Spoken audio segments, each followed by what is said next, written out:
I was going to propose that night.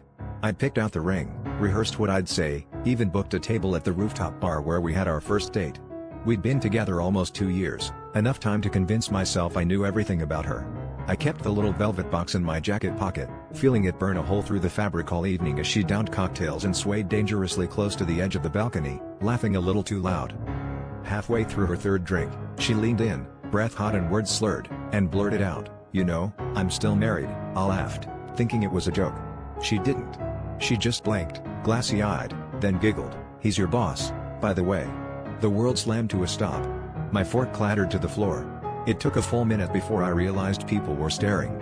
She shrugged, like it was a minor detail, that her husband was the man I'd spent years trying to impress, the reason I had this job, the reason I'd worked late so many nights she'd accused me of cheating. I demanded answers right there, in front of everyone. She rolled her eyes, said it wasn't technically cheating if they'd been separated for months, but admitted she hadn't told him about me. My phone started buzzing, my boss's name on the screen. She'd texted him, thinking it was funny. I excused myself to the bathroom, but I didn't go.